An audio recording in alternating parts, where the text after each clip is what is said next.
When we bring our physical environment back into order, it helps bring our mental environment back into order too. So if you're feeling stressed, tired, anxious after the holidays, aren't we all? Let's work together to get our house picked up, tidied up, pulled back together, and we are all gonna feel so much better. Well, hi, I'm Dawn from The Minimal Mom. If we haven't met before, our family has lived as minimalists for over 9 years now. All that means is that we've decided to only keep the stuff in our house that we're using and that serves us, and we let all the other stuff go.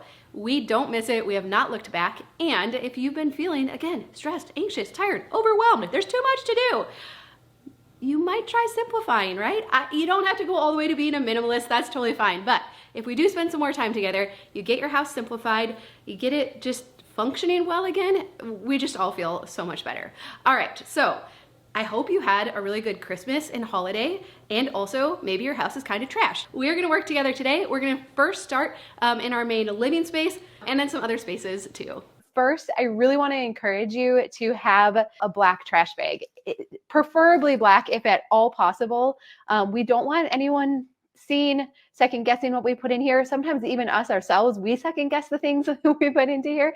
Number two, talking about Christmas hangover, I want to ask you, so Mel Robbins has this scale in her daily planner. And so she actually recommends that every morning you take inventory of where are you at for like energy and motivation level, just feeling good in life. So she goes from 0 to 5. 0 is like, nothing is going right. I am so tired and overwhelmed and like there is just nothing right with the world. And 5 is, hey, I'm here. I'm ready to declutter my entire house. Like, let's go. And so I would love to know if you want to share in the comments, like, where are you at today from 1 to 5? So, okay, I'm seeing the numbers. I'm seeing 4s and 5s. You guys shock me. 1, 3, 3. 3 is a pretty safe number, right? 5, 4.5. Okay, we are going to borrow your energy today because I am like at a solid 2, I think, right now. But I know if we can just get into it, I believe we can all go up 1 number. So when, 2s, thank you. I'm with you. When Tom and I were doing pre-marriage counseling and marriage counseling right after we got married, Pastor Andy, and he would say, okay, on a scale of 1 to 10, where are you relationally? And, it'd be like 5, 6. And what he would say, what I thought was so good is he'd say, okay, if you're at a 5 right now, how can we get to 6 this week? And so what's something we can do just to get to 6? So if you're at a 2 right now, we're not trying to get to 5, but I do believe by the end of this hour, we could be at a 3. Okay, so when we look at a space like this, often our homes are feeling quite chaotic right after the holidays. The best place for us to start, and where I want you to start right now if you need direction, we're going to start with the floor. So floor first. Whenever you look at an overwhelming space, floor first. And that's actually very like psychological because our brain perceives things on the floor as a threat. So we're constantly scanning our environment for threats, and stuff on the floor is perceived as a threat to our bodies. And so even in the safety of our own home, stuff on the floor feels very unsettling to us. And so if you need a place to start this morning, then we're just going to start on the floor. When do you take down decor for Christmas? Ours is coming down later today, but you don't have to. Today, whether you want to take down decor or not, we're just working on getting our spaces pulled back together so that it feels better. So again, we're looking at stuff on the floor. And some of this stuff, like I'm noticing here, this is Tom's Christmas gifts that he received for Christmas. Some of this space, like this stuff needs to go to he has socks, so those will go in there. He has stuff that would go in the garage. I'm not going to bring that out there right now, but what we can do is at least tidy it up and put it all together. So again, this depends where your energy's at. If you're a 4 or a 5 this morning, you're like, heck yeah, I'm going to go run this out to where it goes and I'm going to put it away because it's going to feel so good to have it totally done. If you're like 3 and under, we're tidying up. We're going to group this stuff together, set it aside until we have a little bit more energy. But just by getting this space tidied up, it is going to feel so much better to our brain. And now I know many of us have big goals for the new year, whether it's with our house or our health. And so today's video is sponsored by Factor. Factor delivers fresh, never frozen, dietitian approved meals right to your doorstep. And it's important to me that you know that I've been ordering Factor on my own for over 4 months before they even approached me about sponsoring a video. But especially right now in this busy season, I really appreciate that Factor takes the stress out of meal planning and sets me up for success. I get to skip the grocery store, prep work, cooking, and cleaning, and instead eat stress-free with Factor's delicious, ready-to-eat meals, and they taste so good. Every fresh, never frozen meal is restaurant quality, chef crafted, dietitian approved, and ready to eat in just 2 minutes. And there's so much variety. Every week there are 35 options to choose from, including popular options like Calorie Smart, Keto, Protein Plus, or Vegan and Veggie. And Factor is flexible, so you can look ahead and change up your order every week if you need to. They have plans from 4 to 18 meals per week, or you can pause or even reschedule your deliveries anytime. So I really appreciate I can just go to the fridge, heat up a meal in 2 minutes, and it tastes awesome. I've also been getting the Factor meals for my dad too, and this is our new favorite. It is the pesto bacon and tomato bake. Oh my goodness, so much flavor, and can you tell, like, really good portion sizes too. So we've been getting the keto plan because my dad likes to do a low carb lifestyle too. Okay, now, so if you want to try out Factor and save some money too, head to factor75.com or click on the link below and use code 50MinimalMom to get 50% off plus free shipping on your first Factor box. That's 50MinimalMom at factor75.com to get 50% off and free shipping on your first box. All right, so we had a little bit to eat. We're feeling good. Let's get back to work. And so I'm just going to set this over here where we have some of the other Christmas gifts. So the definition of tidying is actually grouping like stuff with like stuff. So we literally can just move it. You couldn't see it very well, but it had been, just on a pile on the floor at the end of the couch. Even just by moving all of the gifts together over here, my brain is not going to feel all of these threats around me. It's going to feel so much better to our brain. All right, I found some garbage, so I'm going to put that in my garbage bag. The boys brought down, so our coffee table is Lego central all the time. And so they got new Legos that they're playing with here. And then they brought these chairs down from their bedroom so that they could sit around the table. So I'm just going to put these over here in front of the window right now. Again, I'm just tidying up. I need this space to feel better. Okay, now let's talk about something like this though. So I'm coming across like this gift box, and the thought that just goes through my mind is, should I just throw it away, or do I want to fold up the gift box and reuse it? And this is where it's really important for you to know your bandwidth right now. So we talk about bandwidth, like how much energy and time do you want to put in this? Because I have 2 options right now. I could just throw it into my trash bag and be done with it and never think about it ever again. Or I can fold it up and bring it back down to our gift rack bin. I can throw away the extra wrapping paper that's in here. Now, for me, we actually had like a shortage of gift box. I had to buy this one at the dollar store this year. So I think for me right now, I think I do have the capacity just to fold it up and then put it away with our gift wrap. So you get to decide for you, because honestly, if you put stuff in your trash bag today and then you walk it out to your garbage can, it's done. Like you're done. You don't have to do anything more with this. And so if that's where you're at today, you can do that. Like you have permission to do that. Okay, so like I said, I am going to disassemble the gift box and reuse it. I actually am just thinking we have one more Christmas to celebrate. I think there's something I'm going to use it for anyways. And then I'm going to just, I am just going to throw away though the tissue paper and this extra wrapping paper, because that we don't need. I'm sorry if it's loud. Try to be quiet. Again, I am just having blinders on to the floor right now. Remarkable how it works. And I got to visit with Britt Frank, and she wrote the book, The Science of Stuck. And she talks all about like motivation. And she is like, what is the smallest micro yes that you can do right now? And so again, as we were talking at the beginning of like Christmas hangover and just feeling like so unmotivated, so tired, so worn out. If we can just do one thing towards picking up to getting something up off the floor, it is really fascinating how often that'll get us going to do even more. So again, I'm just talking about picking up and tidying up. Like, yes, probably most of us have like goals to declutter and to do so much more this year. But if we can get our house back picked up and tidied up, even if we're feeling just like off today and kind of yuck, it is going to feel so much better if our space is pulled together. Okay, this guy's going to go back upstairs. So I'm going to throw him up to the top of the stairs. And honestly, usually I would be involving our kids with this too. I like told them like, go somewhere, you have to be quiet for now. When it's their stuff, often I will include them. They'll run things in that, but for today, this is good. Just have some adult time to hang out. So again, I am just working on getting stuff up off the floor. So we have Legos that found their way to the floor, and my lovely placemat that goes here. I don't know why I'm putting it back on there. It's just gonna get taken off again. All right, and then there's some garbage here that I'll throw away. But the other thing that is really helpful when we get moving again, tidying up, picking up, I'm seeing something over here now, is that it really can help us to overcome some of these, I don't know, yuck feelings that we can start to feel. I was off last night.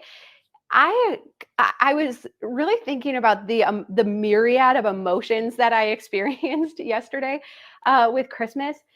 Like there were so many good things. We started out the day, the kids opened their gifts, and there was like so many fun things about that. But then there was also some not fun things about it, about maybe a child that seemed unappreciative of their things. Something I put a lot of time in and thought they're gonna be so excited to get this, and then they're like, meh, and I'm like, I'm sorry, what? And how quickly I could flip to, well, that's fine. I will never get you a gift again, right? And I'm just like, ah. And then we went to my grandma's, we brought food, we played games, and there was a lot of fun with that. But then there was also just some annoyances, and like towards the end before we left, like something happened that just annoyed me so thoroughly.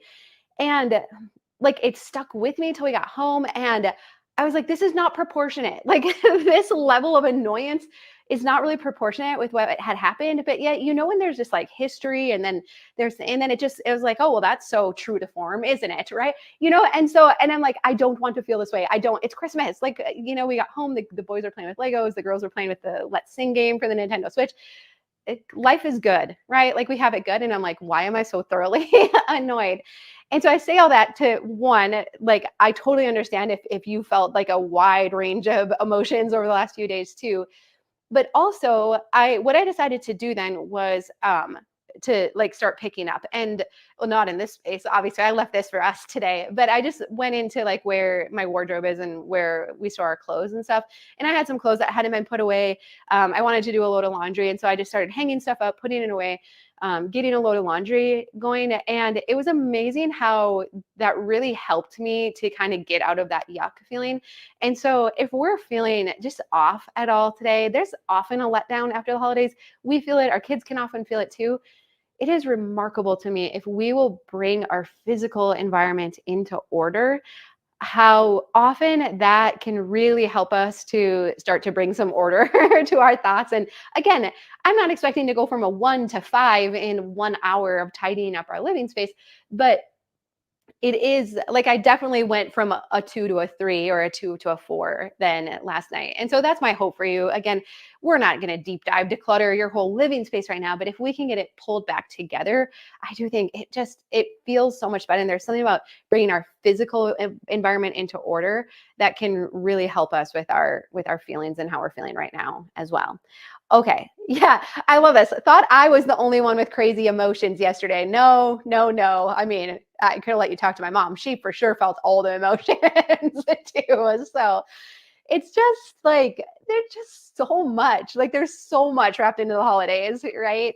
There can be resentment. I saw a friend in our mentorship group. She was like, I brought the full meal and like nobody appreciated it, right? And I'm like, I think like most of us, there's something at least that we're like, that didn't go how I had really wanted it to. Actually, let me show you one other thing I'm thinking for here. So like I said, this is Lego Central now, and I don't want the new Legos to necessarily get mixed in with the old Legos and the old projects, because man, Legos are so stinking expensive, right? So I'm like, well, I want them to fully enjoy them and get everything put together. They got some bigger sets that just have more to them. And so I was trying to figure out like, what is the best way to manage this right now? And so I just had these 2 containers down in our basement. And so what I've decided to do is I'm going to move off the stuff that normally lives under the coffee table, which is just like some games and then a bin of random Lego stuff that doesn't actually need to be there. So I'm actually going to move that stuff out and then let them each have a bin for their new Legos that can live under the coffee table, so that when we need to, we can put stuff away here over, again, this will probably be like for a month or so. And then over time, the new Legos will get incorporated with the old ones, and it's not that big a deal. But I was just trying to figure out like, how can they still get to enjoy it, have it separate, but not also have it where we can put it away at the end of the night. Or if we want to play a game on there, that's also where we play games, then we can do that as well. I said I have never been one to like pick a word for the year, but my word this year is ruthless. So even as we're going today, use your black trash bag to your advantage. Like if you're seeing games that no one plays with, throw it in the donation box. Or if there's missing pieces, throw it in the black trash bag. If you have puzzles that have missing pieces and no one's playing with them, throw them in the black trash bag. We just had a bunch of new inventory come into our home now that we have to manage. So stuff has to go out. So you have permission. Throw stuff in the trash bag, throw it in the donation box. We have to move it out if we have any chance at staying on top of it. I'm just double checking too that these are like all games that we still, that we play with, because we did get 4 new games. So, and I think the other thing that I would encourage you if we haven't spent as much time together. So we're heading into our 9th year as minimalists. It does not look like it behind me right now. Is that we got rid of 80 to 85% of our stuff, and I don't miss any of it. In fact, I am so grateful for that because, our kids are ages, we have 4 kids ages 9 through 14 now. It is such a busy season, and I'm like pretty diligent with our calendar and not agreeing to everything, but it's still such a busy season. And so the less stuff we have to manage, the better that we are going to feel. And so that's where, like, when I say my word is ruthless, I'm going even further now than I have in the past, because I know how good it is and I know the benefits of it. Cindy said, should you clean surfaces while you're decluttering, or do you return and do that later? That's up to you. In some spaces, I enjoy cleaning as I go because it feels really good. So like if you wanted to vacuum quick right now or dust off a table or whatnot, you can. It's just knowing where your energy level is at right now. For me, there's no cleaning going on. This is straight up tidying, getting garbage thrown away and putting stuff where it goes, and trying to make this space function a little bit better for the next few weeks. The other thing that I think is really important this time of year is to have a set spot for returns. So we do have a few gifts that need to be returned, and it's very stressful when those are just kind of floating all over the house. And so I think it's really important to designate a spot or a box or something like that to put them in. Yes, I'm filling a trash bag of all of the leftovers, sweets and baking stuff, sugar hangover. Yes, that is actually, I think, what I'm feeling a lot of too. I can't even like look at sugar today because I'm like, oh my goodness. My weakness is frosted sugar cookies, and there were just so many. And so I was just like, I know that's part of why I feel so junky today. But I think it's good to just enjoy it and have fun and whatever. But man, doesn't mean it doesn't come at a cost, right? So I told the kids too. I'm like, this is the last day that there will be anything out. So enjoy it, and then it's for sure going away too. And do I throw all the M&M caramels? Yes, you absolutely can. Like anything that is not feeling good in your home right now, you can absolutely toss it in a trash bag, throw it in a donation box. Should we talk about gifts for a second? Any gift that you received that you don't want? Absolutely. You can pass it on, you can regift it, you can donate it, you can put it in a trash bag. And I really like in the book Let It Go by Peter Walsh. He talks a lot about being aware of how things make us feel. And so if you look at something, you're like, meh, blech, whether it's sugar or a gift or something like that, you absolutely have permission to let it go. It's so important that our house is a peaceful place to be, and we don't have all this stuff taunting us and nagging at us. I felt a whole myriad of emotions yesterday and cried several times. I struggled with worry because I cut Christmas gifts in half this year, and I was worried it wouldn't feel like enough. And with 6 kids, even though it was half, it still felt overwhelming and like so much.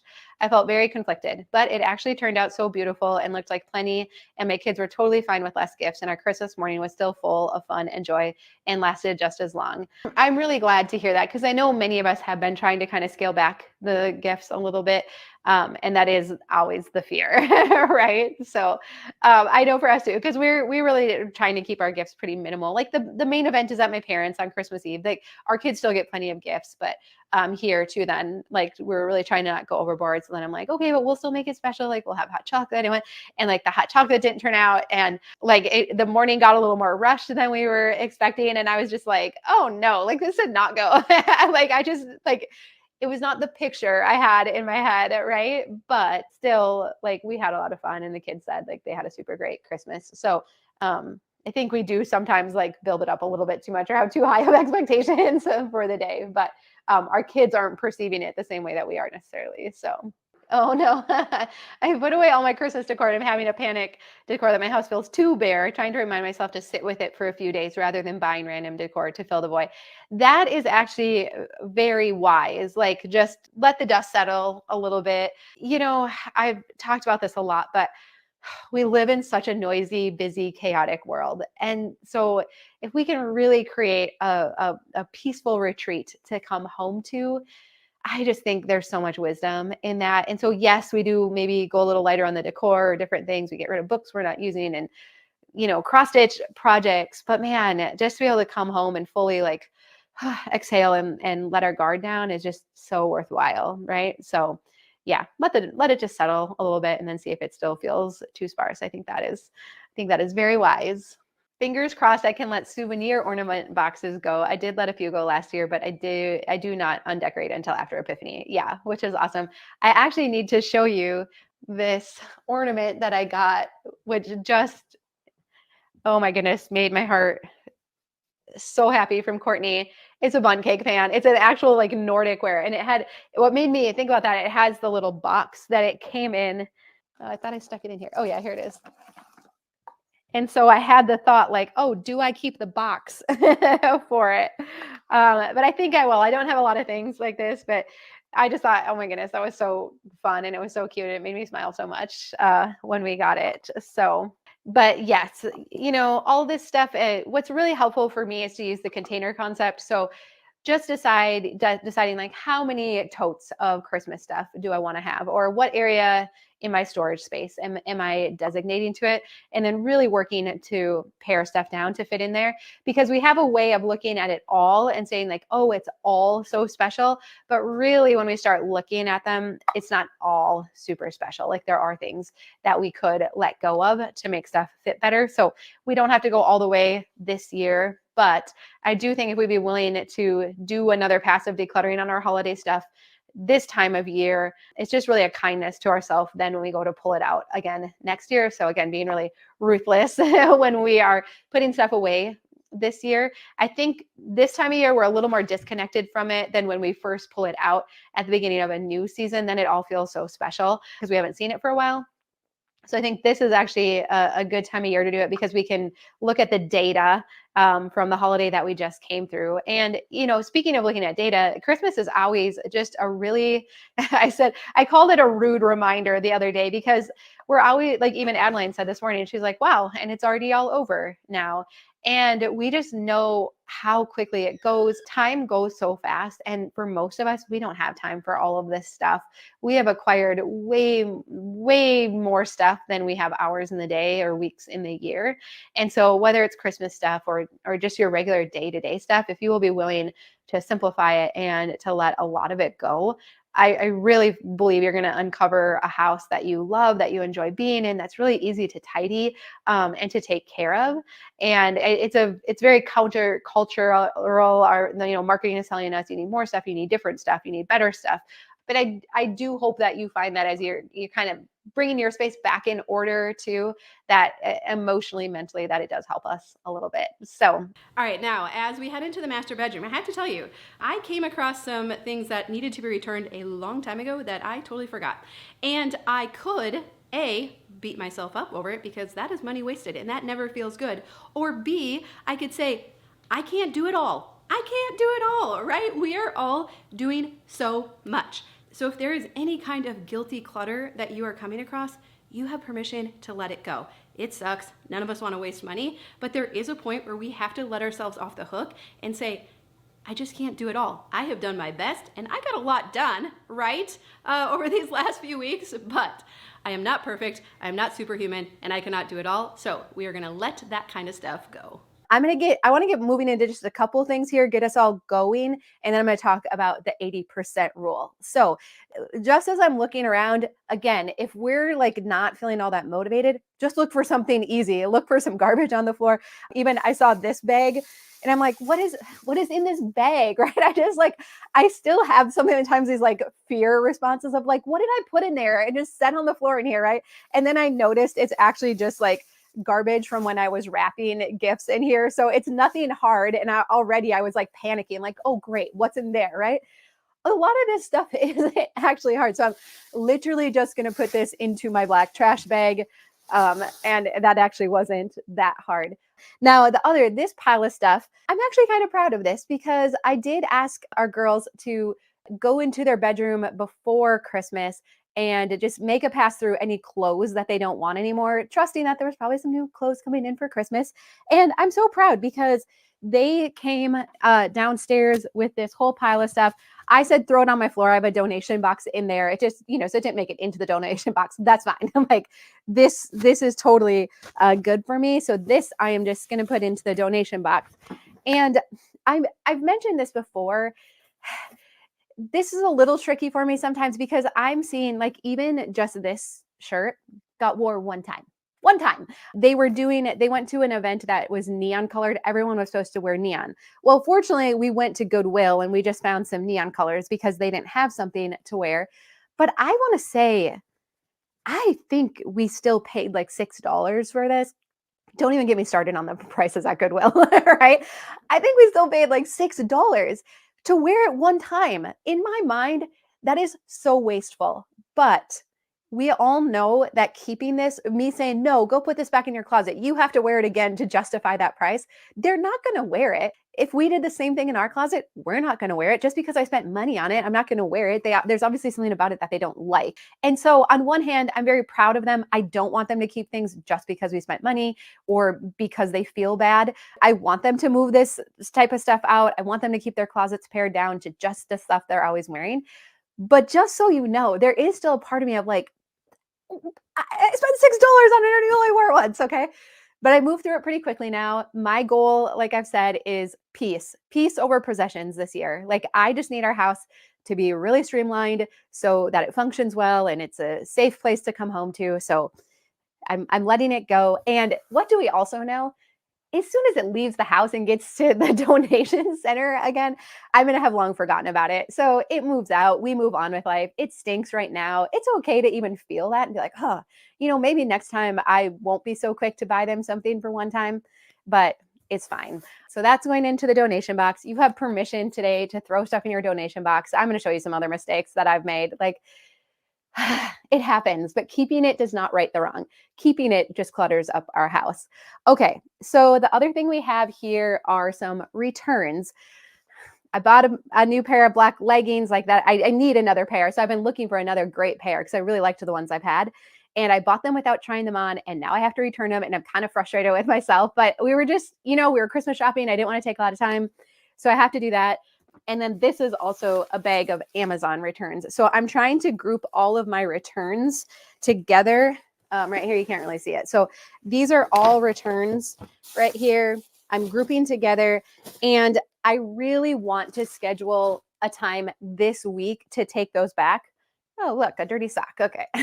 Because I don't know about you, but returns really hang over my head. I think it's because in the past, I have not gotten things returned in time. I've forgotten about them. They get piled and stuff. And so I think I carry a lot of like guilt and shame around not handling returns well, wasting money, and just all the emotions that come with that. So I really want to this week, I like told Tom, I'm like, let's just plan a day. And I like, if possible, for us to go together so he can just drop me off at the front door of the store.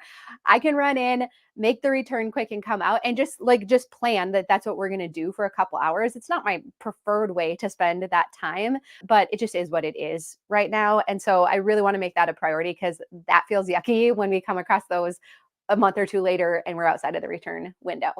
So let's talk about the 80% rule for a second. Often when we look at something like this and it is a random mishmash of stuff, we feel like all the decisions are going to be hard, that it's just all things I have to deal with and they're just decisions I have to make.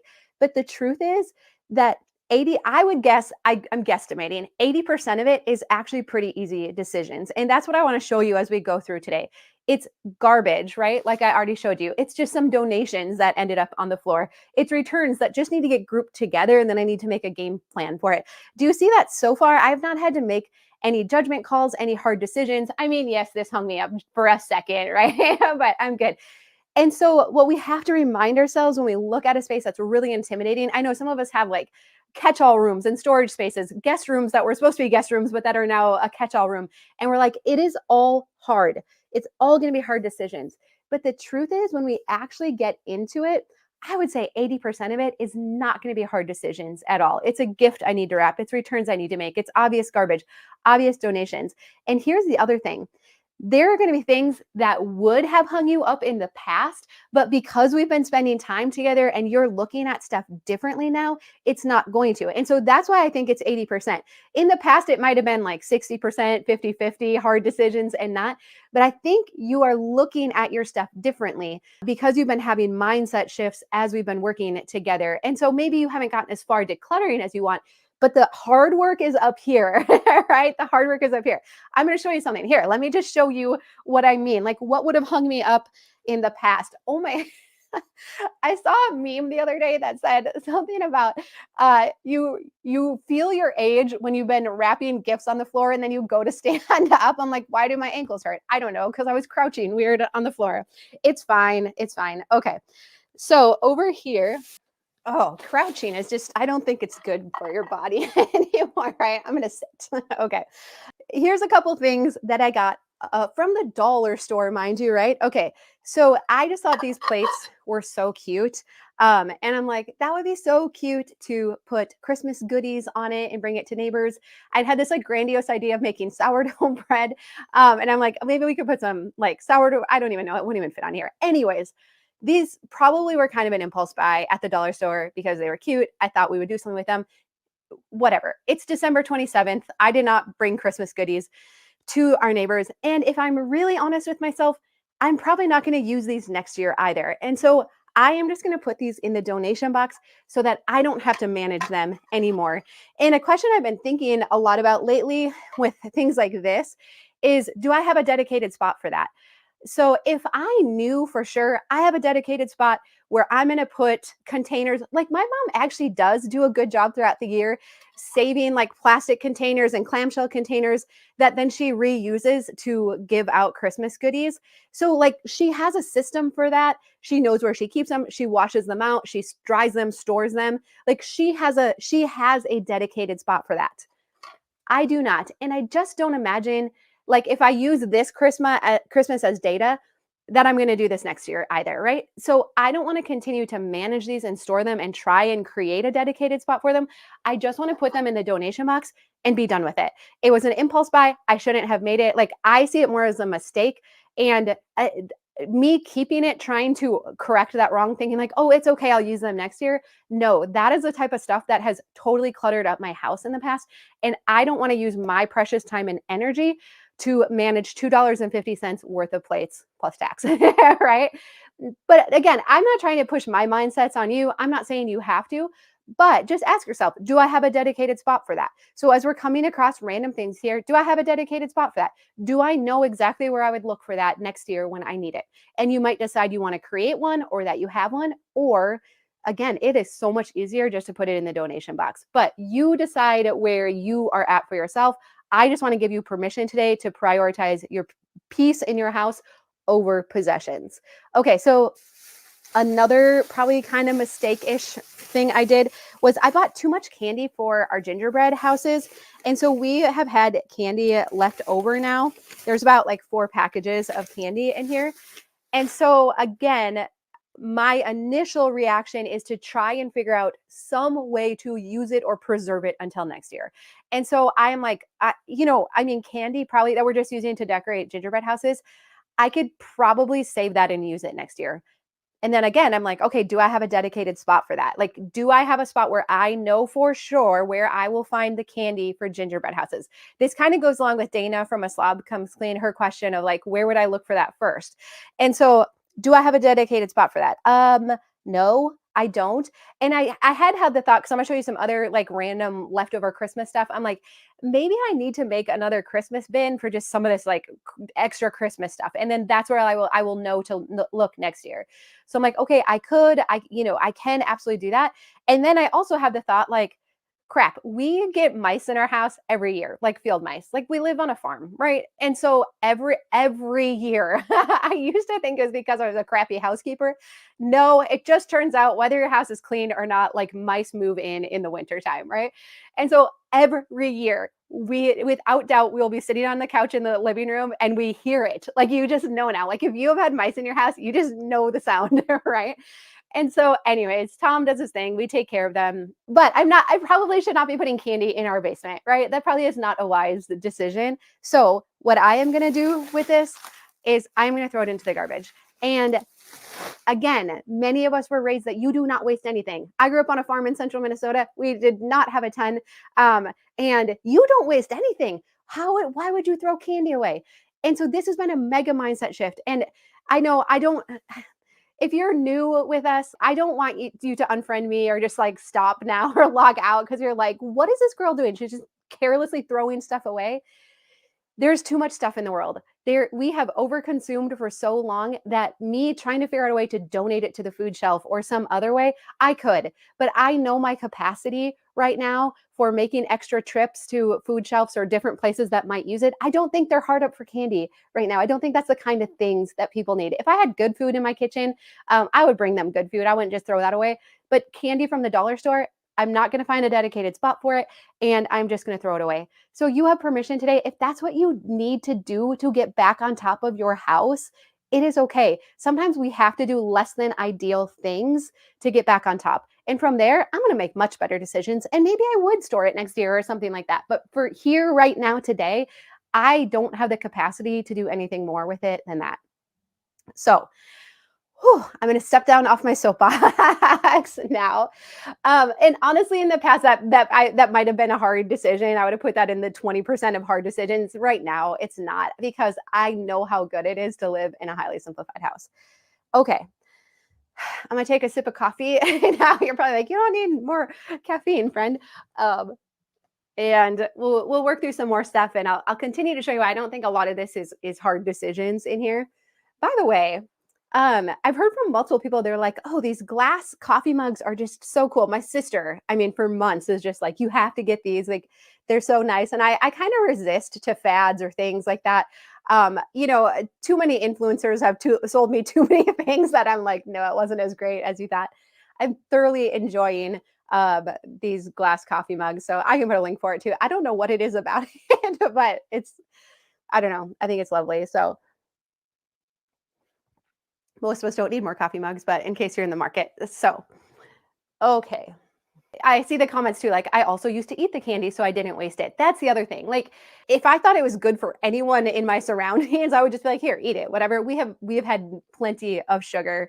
So the joke in our house is we don't have dental insurance beginning next year. Like we're totally out of pocket for all of it. And so that's what we've been telling the kids. We're like, sorry, no more candy, like legit. And like we joke about it, but honestly, like obviously we want to be healthier and all that. I think many of us are heading into the new year with that too. So it is where sometimes we do just have to throw it away. But if that's totally against everything you believe in, then I hope you can just skip over this part, and do what you makes it so you can still sleep at night. But for some of us, like we're so overwhelmed by our homes right now, we have to just throw it away. So it's not my preferred.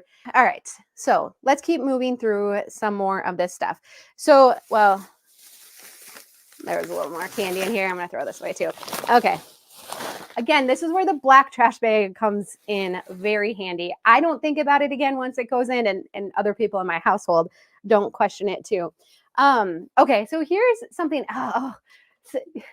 It's so funny how differently I think about things now. So Adeline, our oldest, she's 14. She cross-stitched a Christmas thing for my parents, my mom. And I love cross-stitching. I haven't done it in years because I don't have the time. I know that.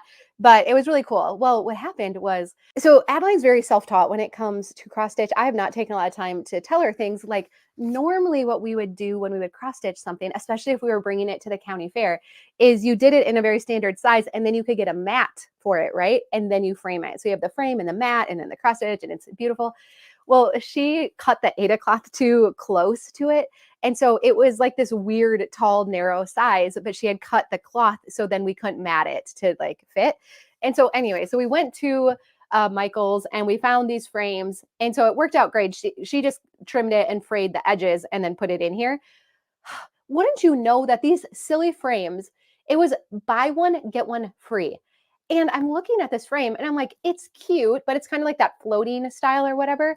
And I'm just like, I don't even know. I thought about gifting it to my mom then. I'm like, hey, here's another frame. I don't know. But I'm like, really, in all kindness, if I was going to, I should like put a picture in it and then give it to her. But she doesn't need any more of that either. And I'm like, and I'm trying to think, like, is there someone else we could gift it to, whatever. And so what I've been thinking a lot about is there is a new thrift store in our area. If you're in the Twin Cities area, it's in Faribault, but all of the proceeds get donated right in the area. And so I'm like, I could try and hang on to this or think of a way to regift it or someone else. And I'm like, I'm just going to donate it to them. And I really hope that they can, it's a nice frame that they can sell it and make money off of it. And that actually makes me feel better. So this box is probably going to go to like Goodwill because there's not a lot of high quality things, but I'm also having a separate donation box for like nice things that I'm going to take down to them. And I'm like, you know what? I hope that is really helpful to them. I hope they can make money off of it. And again, then I don't have to store it and manage it. I want to manage as little inventory in our house as possible right now. And again, this is a big mindset shift for me because, growing up very modestly, like it was always like, you figure out a way to use everything, right? God, it was not a cheap frame either. Like it annoys me so much. But I don't have the capacity to manage this kind of stuff. And this is something that I would have put in some box in our basement thinking like, okay, I'll regift it or I'll use it for something else. Or next time we need a frame, I'll get it. I would have forgotten about it. And then I would have just gone and bought another one. And so if I can donate it to a really great place, know that like it'll be useful to them and help them, I would rather do that now than let it waste away in my basement, and worse yet, let something else happen to it. The other thing that happens in our bedroom here is that stuff that's meant to go down to the basement, because again, our bedroom's wonky. We have an outside door, we have the basement door in here, but stuff that's supposed to go to the basement ends up in here. So again, this isn't a hard decision. This is literally something that's just meant to be downstairs. Let's see, I'm just looking if there's anything else that was destined for the basement that ended up here. So I'm just going to put this by the door right now, so it ends up going down there today. I'm actually pretty good now. If we weren't live right now, I would actually walk it down there and put it down there because I don't like having stuff piled up there. Okay, so let's see.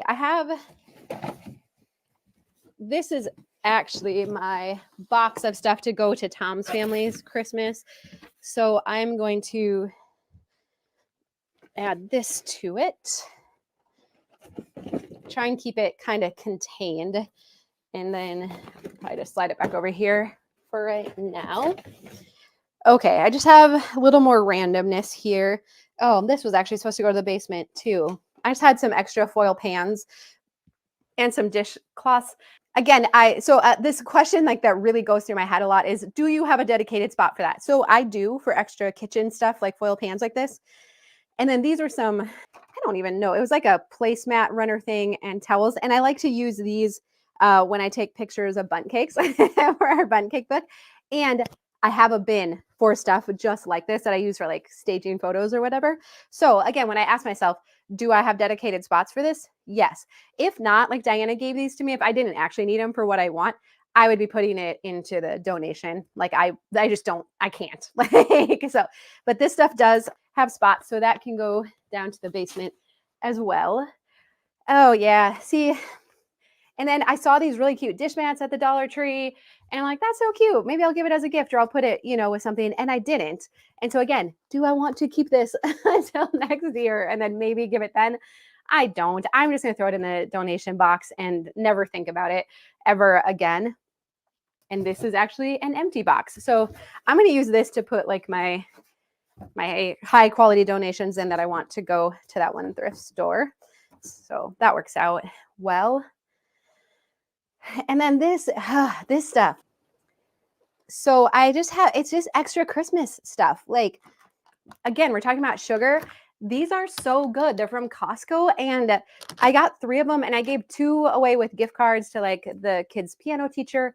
Oh, I know. I was going to give this to the mail lady, but do they want more sugar right now? I have a gift card for her too. I just didn't put it out because we have, you sometimes have alternate mail people during the holidays. Okay. I think I'll still do that for her. So I'm going to use this. And then Adeline was going to give her friends like some of these drinks over Christmas. And then she didn't. It just didn't end up working out. And so now I'm just like, what? Like, and again, sugar, like, right? Yeah. Okay. So this is the kind of thing where I'm just like, what do I want to do with it? If I ask myself, do I have a designated spot? This kind of stuff would be kept in our extra bedroom where I just do keep some like overflow grocery stuff. But it's just so hard because I don't know. We just don't need the sugar and I don't want the kids asking and begging for it if it's in there and they see it. So does anybody want this? I wish I was like, I'm going to think about that for a second. Let's see. This was like a body scrub Diana gave me for Christmas. If you saw me open my Christmas gift from her on her store. And again, I'm just kind of like, I don't think I'll use it. I used the bath bomb. She gave me this, but it's not opened at all. So I'm going to put it in our donation box for our friends down there. And then an open package of candy. I think the kids got into this. It's fine. And then the other thing I have in here, I had gotten this tea, which I really like. It's very similar to the Good Earth Sweet and Spicy, but just comes in a prettier tin that I was going to give as gifts to like some of our friends. And I didn't. And so now, again, I'm left with extra tea. And I don't think I want to keep this till next Christmas and give people like old tea. So I think I just need to use it up. This is why I don't like having extras of things because it's just like our kitchen's very small. I don't want to clutter up our kitchen with it. Where do I put it? So I'm so annoyed by this. I really wish I hadn't bought this. Okay, well, here's our extra stuff. I could give it to some of Tom's family too. I don't know if they drink tea. I can think of one person that probably would. I think I'm going to put it back in this basket for right now. Again, can you tell I'm getting like really kind of stressed out by this? We're just focusing on the 80% right now, the easy decisions. And so if you're getting caught up and hung up on something that feels hard right now, let's just set it aside. I think once I get the rest of this stuff dealt with and cleaned up and out of here, to have this one bin of stuff that still is kind of feeling a little bit more difficult, I don't think it's going to feel that overwhelming to me. So I'm going to just set this aside for right now. It's totally fine. It's contained. If at all possible, if we can put it into some kind of container, I do think that helps our brain. And so I'm going to set this aside for now and it's totally fine. Okay. And then we just have a couple more things here. So we'll slide that back.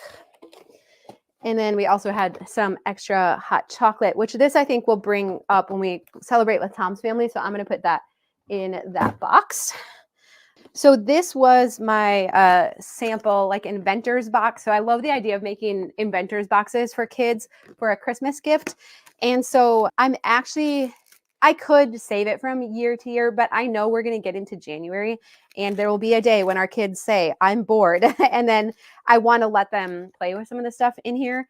So I've been saving like toilet paper rolls, tin foil, the end of the tin foil. This is all really great stuff to put in an inventor's box and it's free. And then masking tape. And then I also had like some craft sticks and pipe cleaners, whatever they're called. And so this I want to keep together, but again, it can just go in our basement.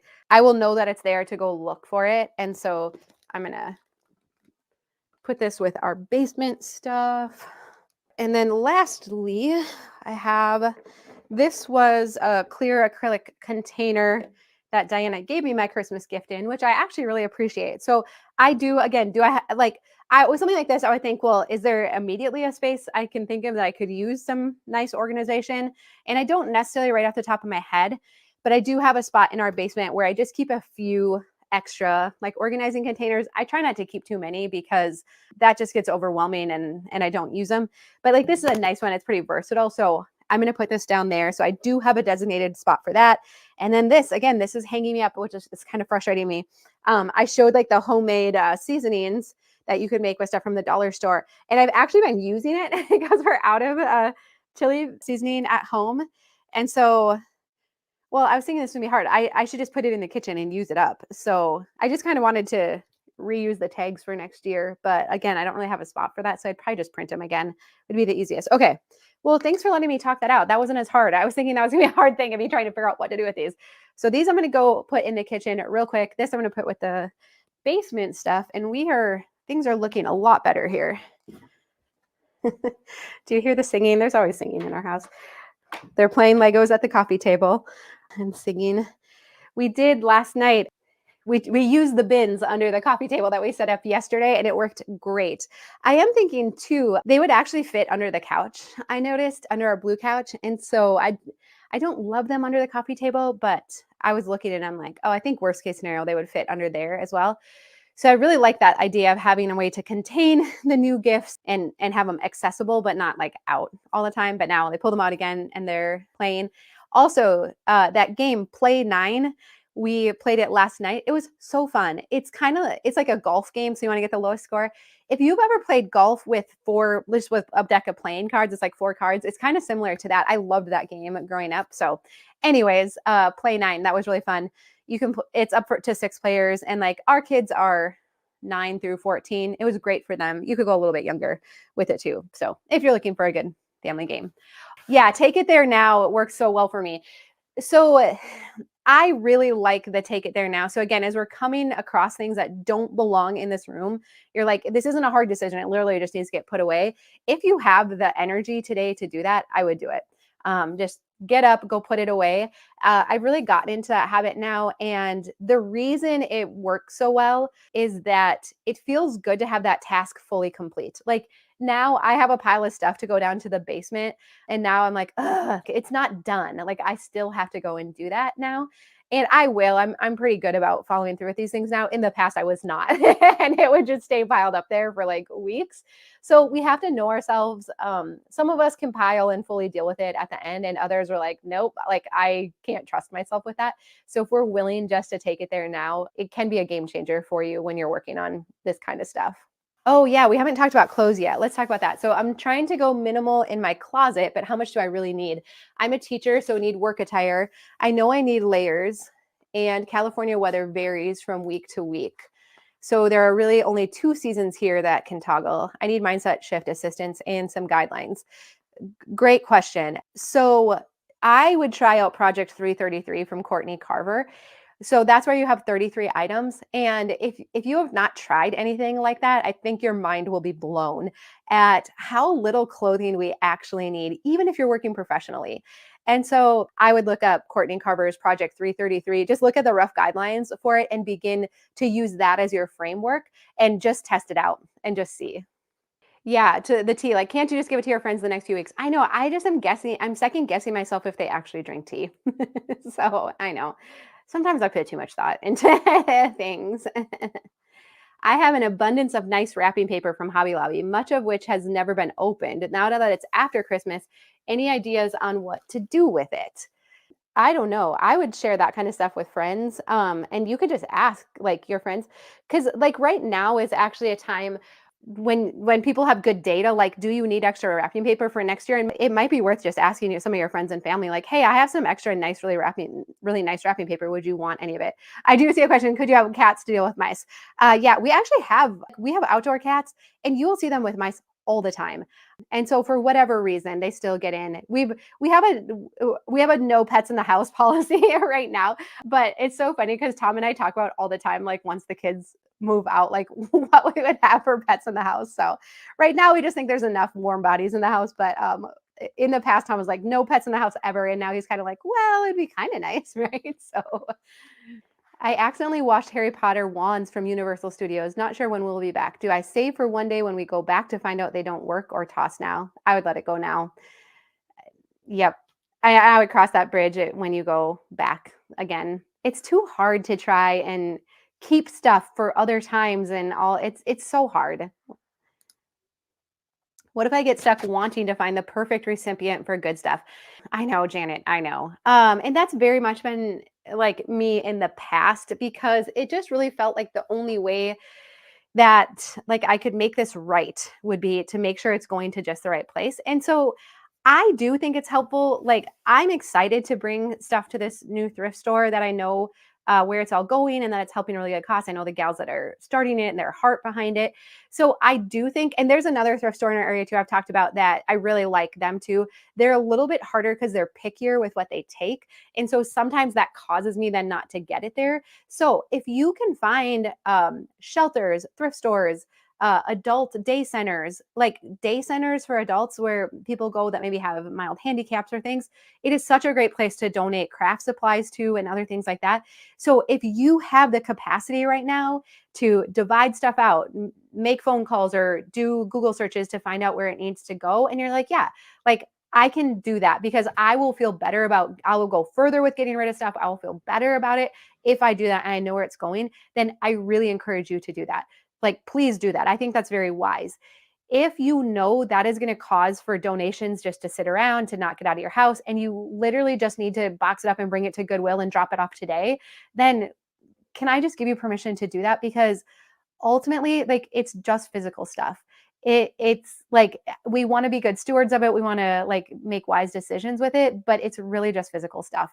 And if it's getting in the way of your peace of mind, your family's peace of mind, your ability to manage your house, how you feel about your house, like I actually really enjoy maintaining our house now and cooking and cleaning now that it's highly simplified. I could never say that in the past, and it was very stressful. So again, we're prioritizing peace over possessions. Your mental health and peace that you feel in your home is more important than the stuff, and making sure it goes to just the right place, in my humble opinion.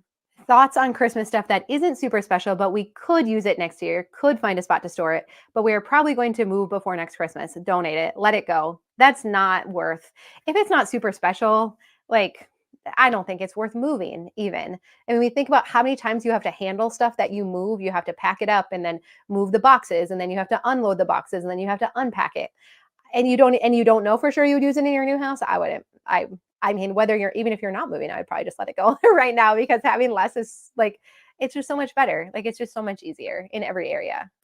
Sentimental cards by my bedside table. They've taken over my designated spot for books. Any thoughts would be appreciated. So I would say, like, if you like having some sentimental cards where in a place where you can see them or revisit them, I think that's awesome. But if it's gotten to be too many, then often we don't revisit them. They're a little bit stressful or overwhelming. So I would either let some of them go because you've gotten new ones since, or put them in your memory box. So hopefully everyone has a memory box, and that's just a place where you put all your super special memories. But it helps us to gauge, like, is this so special I'm going to put it in my memory box, or was it just for a season? I think there's special things that come into our life that we enjoy for a season, and then we let them go. So maybe some of the cards, you're like, it was really nice at the time I received it. I've since enjoyed it, but now I know if I try to manage too much inventory in that, it's not going to be special anymore, and I'm not going to revisit it. And it goes, I sometimes show like the meter of, wow, this is really cool and enjoyable, and it makes me feel special. And then all of a sudden there gets to be too many, and then now it's a burden. And so isn't it amazing how one day something can be so special, but then we get too much of it or too many, and then now it's a burden? Like, that's always very fascinating to me.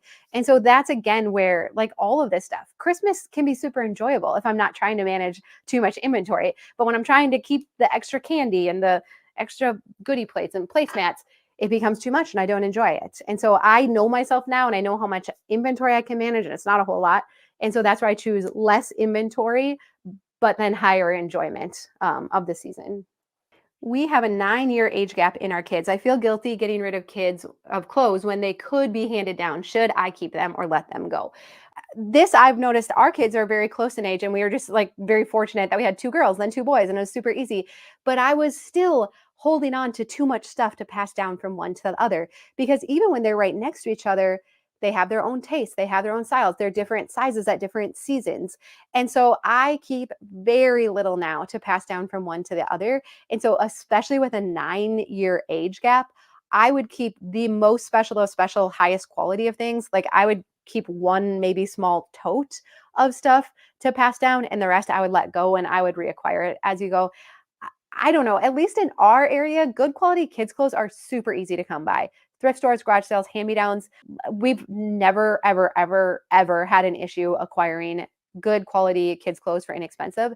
And then you pair that with this knowledge that we have now, that kids actually don't need a big wardrobe. I love now, because we keep our kids' clothes like so pared down, like especially our boys, they wear out all of their clothes. And that feels really good to me, because we keep a low inventory. It's less that we have to manage, they have to manage, and then they actually wear them out. Like, it's awesome. And so kids just need very low inventory, so I wouldn't try to keep too many. How many blankets, quilts, comforters do you have per size? Um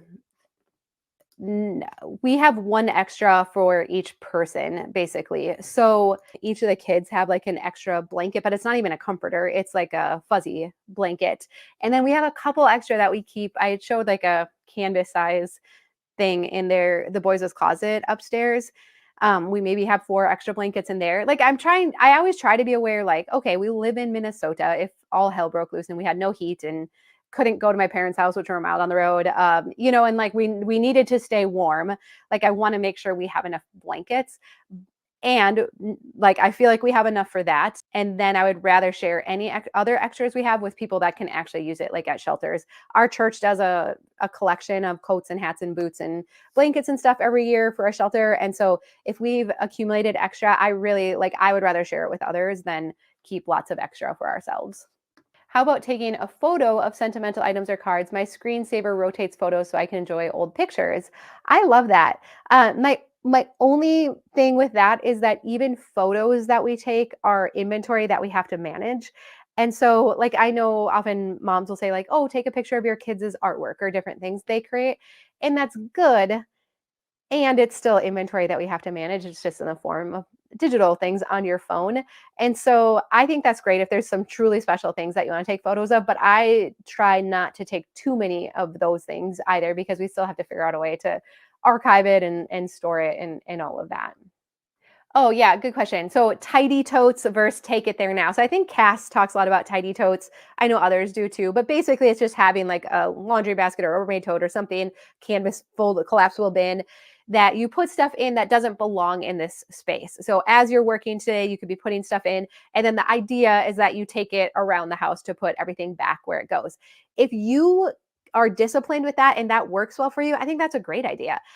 Some of us can do that and it works. Others of us, it never leaves the tote because you're like, I'm tired. I don't care to go put all this stuff away. And then it lives in there. And then we have a new bin of randomness, right? And randomness is the worst. So if you can do that and do it successfully, great idea. If not, I would really encourage you to try to take it there now. Many push back of like, oh, I have energy limitations. I get distracted when I go somewhere else. But if you have not tried it, then we would encourage you to. How do you handle negativity from others surrounding minimalism? My mom and mother-in-law are highly critical and it's crippling. I'm really sorry to hear that. And I think in many ways I've had it pretty easy, that my family has been actually relatively supportive, and they haven't always agreed with the things I've done, but they don't put me down for it. And so what I've kind of learned about people like this is nothing's going to make them happy. So no matter what I do, they'll probably find something to criticize, whether it's homeschooling or where we go to church or what we ate last week, right? And so you have to do what's best for you and your family. And I do believe that over time they will start to come around to it, but ultimately we can't not do it because of what they're going to say. And so I would keep surrounding yourself with supportive communities and people that are doing what you're doing so that you don't lose steam on it. And I think all of us would say, like, we're sorry, but it's too important to get your house simplified, not to keep moving forward with it. And this is where I put in a shameless plug for our membership group, because it is a magical space where we come together and we work side by side, both to get our house decluttered and simplified, but also new for January, we're also adding in household management. So meal planning, laundry systems, cleaning systems, stress management, task management, your like never ending to-do list. We have systems for that. Digital clutter. We're going to talk about all of that as well. In fact, we're even adding in a weekly planning meeting. So once a week, we meet live together, me with you, and we meal plan. We go through our task lists, our action bins. We look at our week. We plan it all out. And I'm telling you, can you just imagine what your house would feel like in all of your systems if you spent just 1 hour every week planning and staying on top of things? It feels so good. And by this time next year, you could have your house totally decluttered. You could have all of your systems humming along to the point where Christmas isn't actually that big of a deal. And you're kind of on top of it, and it feels really good. And I really want that for you. Also, right now, when you join our membership group, you're gonna get our free Capture and Complete Planner. It is gold spiral bound. It is like 150 some pages. And so we will mail that to you for free when you join right now. All right, so we'll put all the details for that where all the details should be, but let's keep working. And so what hope I want to transfer to you today is that even if you are the messiest of messy, busiest of busy, least energy of energy people watching today, that you can simplify your kitchen to a point where it matches the season of life you are in, and therefore is very easy to clean, and you do enjoy cooking in it more. So that is my goal for today, and that is why I really want to help you move a lot of these things out, because I've experienced it in my own life, and I really want that for you too. And I'm never afraid to be proven wrong. So if you highly declutter your kitchen and you're like, I still don't like cooking, like, let me know. Like, I want to know that, because mostly the things I hear is that, like, wow, why didn't I do this 10 years ago? Like, this changes everything. So let's start at the top of our list here. I intentionally put some of these things here at the beginning, that I think take up the most real estate, hang us up, or make us feel the most guilty. So we're just going to dive right in with the hardest stuff. So if you have to go at any point or run out of steam, then at least you've made some like big wins in your kitchen. And these are the things too I think we have to stick together on, because they're sometimes the most tricky too. Okay, so we're going to start with number one: unused small appliances. So look at my plethora of small appliances here today. We have the air fryer, we have the bread maker, we have one coffee maker, and then we have the Nespresso, right? It's been a whole thing around finding the perfect coffee machine here. Here are some examples of some of the small appliances we might have: blenders, toaster ovens, NutriBullets, what else? Waffle makers, quesadilla makers, panini makers, any rice makers, anything that has the word maker in it usually means you can just use your stove or oven to make it, right? But that wouldn't be lucrative to these companies that make small appliances. So it's better if they can sell you some kind of maker. And sometimes they're great. Sometimes you use them all the time. But if not, permission to let those things go. Oh, good. I love this scene. Loving my kitchen now. That's awesome. You can go through, Gage. It's fine. Did you guys get a hold of Grandpa? Yeah. Okay, cool. They're wanting to go down to the shop, but I said, I can't bring you there. So they got a hold of Grandpa so they can go down to the shop with him today. Yeah, I keep small appliances in my pantry. It doesn't actually matter where you keep them. It's still inventory that we have to manage, right? And so if you are not using it, there's a lot of wisdom in moving it out. And so a friend in our group shared this quote with me the other day that I thought was so good. It comes from the book Effortless by Greg McKeown. And he says that we do not buy things, we hire them to do a job. And I thought that is so true in the kitchen, especially with small appliances. So we don't buy these things, we hire them to do a job. So when we got into the fad of making sourdough bread, and Lisa from Farmhouse on Boone said, good news, you can just use a regular bread maker to make sourdough, because I'm like, I know myself, I am not going to knead it and put it in the proofing basket and then, eventually transfer it to the oven and all that. So when she's like, hey, you can do it in a bread maker, I'm like, okay, that's my kind of sourdough, right? But then what happened? We stopped making sourdough, which is totally fine. But it had still been living in this cabinet, making this cabinet kind of hard to use. It fit, but it was not ideal. And the stuff we actually used every single day was harder to get at and keep organized because the bread maker was in there. And so that's where I pulled it out, and I'm like, I think we're actually trying to revive our starter right now, which is actually it's going pretty well. I don't know if you'll be able to see it on there. It doubled overnight. So we got lots of bubbles and everything. So we're feeling good about that. And we do want to start making bread again, but I still don't want to keep it in that cabinet. We don't use it enough and make it enough to justify the space in there. So we have two options. If we're fully not using it, can we just donate it, list it on Marketplace today? Or if it's something we like kind of use, like we have a juicer, right? And I do use it a few times, especially in the winter. But I'm like, I don't want that in our kitchen. Our kitchen's fairly small. If you have a big kitchen or big pantry and it's fairly inconsequential, it doesn't cause me any stress to have these occasional use appliances in there, that's fine. But if you have a smaller kitchen, like this is not living in here anymore. And so we have some extra room in the extra bedroom just down the hall, or our basement is not far away. So I would just put it down there. That's where the juicer is. But it's so much better, because Tom was like, oh, are you just going to put in that cabinet again? And I'm like, no, because this cabinet functions so well again now that that's not in there.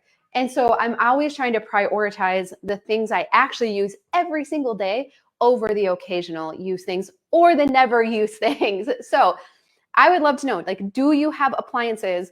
Like, what are you looking at and coming across that you are not using? And can we give you permission to let it go? Because keeping it does not put the money back in our pocket.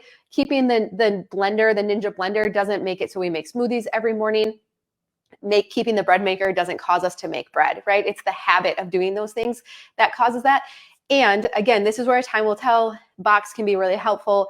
Is, do I just need to get it out of the kitchen for a little while and then just see if I miss it? And so if you have another place that you could move it to, I don't love to do this with everything, and you're going to hear that as we go today. I'm not going to encourage you to do that, but I know appliances can be kind of expensive.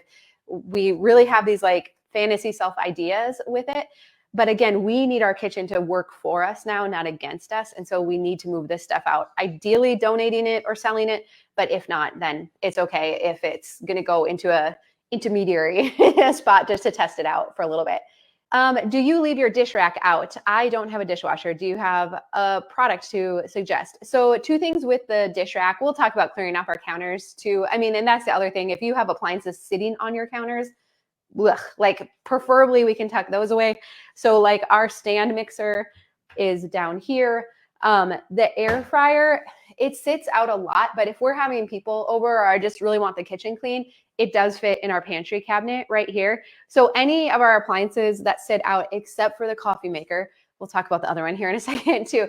I have a spot where I can tuck them away in a cabinet because like visually, mentally, that just feels so much better to me. Dish rack, 2 options. I had the dish rack that goes over the sink, and now we just use the dish mat like this that you put out, because if we're hand washing dishes, there's just not that many. And like, so if you don't have a dishwasher, which we've had seasons where we didn't have that, then ideally you're washing as you go and you're washing after every meal. And so it's never like a ton of dishes unless you have like 8 kids, which you probably do now. You're probably going to say. So this is all we use now. I actually just got rid of the rack that goes over the sink because we just really weren't using it that much. And I kind of like that that's a little bit of an inconvenience when you start stacking stuff up on it, because I'll usually ask one of the kids then to dry and put stuff away. And we just don't let stuff sit out there. It gets put away right away. So that's been nice.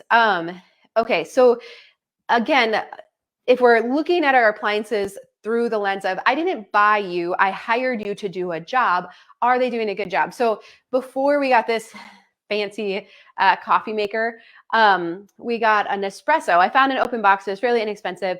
And I've heard like good things about it. So I'm like, okay, our Keurig has stopped working. We were ready to kind of like up our game a little bit in coffee. And so I found it on, open box. It was super cheap. Great. Well, except for how expensive the pods are. And I'm like, for sure you can find like generic pods. Like I didn't really do a lot of research on it before I got it. And so I'm like, of course you'll be able to find like generic pods or something. No, like, I don't know. I have not found like cheaper options for it. And so what it was costing us then to use it, I'm like, no, I am not going to sleep at night, right? Like this is not okay. So, especially when both Tom and I are like 2 coffees a day kind of people, that's 4 pods a day. If you have that and you do that, that is totally fine. We all choose different places to put our resources. For me, I was like, no. So then this coffee maker, which is like $500, this I had my eye on for multiple years. It had been on my Amazon wish list, and Diana had told me about how great it is. She has one like it. Another influencer I follow just every single day talked about how much she loved her coffee maker. And so I had a return and some Amazon credit. And so finally, or Amazon gift card. And I was like, okay, I'm just going to do it, because I believe even though it's more expensive, that over time, not having to buy the pods, you can just put whole beans into it. It grinds it and all those fancy things, that we will make up our money. So I actually really do like it a lot now. So again, if I'm hiring something to do a job, this has been a great employee. It passed the initial purchase. It makes a great cup of coffee. It's economical. It's easy to use, easy to clean, all of that. This was not a good employee to me because of the extra expense of the pods.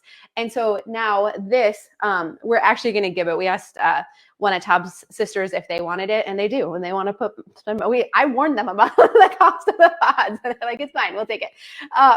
And I think they don't drink as much coffee, so it's not as big of a deal. And so when we see them when we celebrate Christmas with them, we're going to bring it up to them. So it is gone.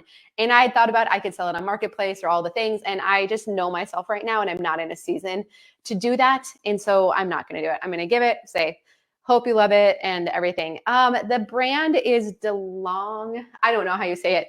DeLonghi. They had some good deals on it before Christmas. I don't know what the current price is on it right now. I am enjoying it. It's still hard for me to spend that much money on anything. Even, as a minimalist, you're supposed to be like quality over quantity and like invest in good things, right? And I'm like, still, that is a lot of money for a coffee maker. It's fine. It's good. All right. So Taylor says, I bought an Instant Pot and air fryer about 3 years ago and have only used them maybe 3 times. Once you get used to using them, are they worth keeping? I would say the air fryer, yes. We use the air fryer like so often. Instant Pot, not so much.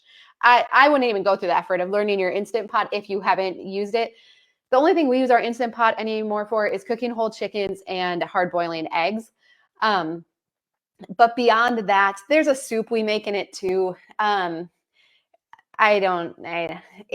have a spot for it in our pantry cabinet, so I keep it there because we do use it occasionally. But I wouldn't go through the effort of learning it. Air fryer, that you might want to test out for a little bit. So yeah, I didn't use my Instant Pot for a year. Now I use it all the time. I know that's always the fear is like, well, I'm going to get rid of it. And then I'm going to find someone else new that I follow on Instagram. And now they have all these easy recipes. Just beware that most of the time, that's why we bought Instant Pots, right? Because all the influencers made it look so great. I distinctly remember going to Christmas about 5 years ago and my sister-in-law being like, that we got an Instant Pot. It is the best thing ever. I cook everything in it. It has saved dinner. And I'm like, that's what I need. I hate cooking. Like, yes, sign me up for that. And so then we got the Instant Pot and I used it for a while and I got the recipe books and we made a lot of things. And then everything started kind of tasting the same in it. All the vegetables are always mushy. And so then we just went away from it.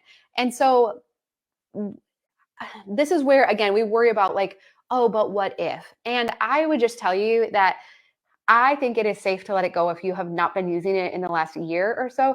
Trusting that worst case scenario, I should pull up Marketplace right now.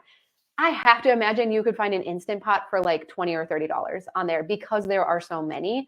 And so like, if we're like, oh, I really got into this fad now again, or maybe not even a fad, but this like style of cooking that we could find one pretty easily again. But in the meantime, again, our goal collectively is to move this stuff out so that we can have a kitchen that we really like. And now for us, like I said, I actually do enjoy cooking. And so we do a lot of sheet pan things. I know how to roast veggies in the oven. So where I might have relied on my Instant Pot in the past, I don't, because now I just feel like I have some actual good cooking skills and I know how to cook better. And so I don't have to rely on all of these appliances. People that are actually good chefs and cooks, they just have a good knife and cutting board, right? They don't need any of these gadgets or anything that we're going to talk about. And so I think it's kind of, we've been pretty trained now that like we need appliances to do things that really most of us can actually do with, like I said, stove, oven, knife, cutting board. And do the appliances make it a little bit easier? Yes. But we still have to clean them. They still don't do it for you. So I think there's a lot of hype around them. Okay, so appliances. You hired it to do a job. Is it doing a job or is it just freeloading? And it's time to fire it and move it out. There's absolutely nothing wrong with that. And there's nothing wrong with you if you impulse bought something or really did hope that it was going to make your life better. Okay, next we're going to move on to extra cups, mugs, water bottles, and glassware. And so again, if we would be willing to move out duplicates, things we just unintentionally, okay, bye guys, have fun. I'll see you later.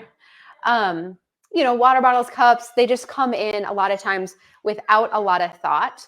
That's kind of like a theme around our kitchen. Stuff just comes in and we're not intentional about moving it back out. So if we will reduce our inventory of cups and travel mugs and all the little plastic cups that we get. And the reason for this is that what you'll find is when you reduce your inventory of that kind of stuff is that it is so much easier to put it away. So I only want my kitchen cabinets and drawers to be about half full, because that's when it's easy to unload the dishwasher, to put away the dishes from the drying mat. Often the reason that stuff doesn't get put away quickly is because it's kind of a pain to do so.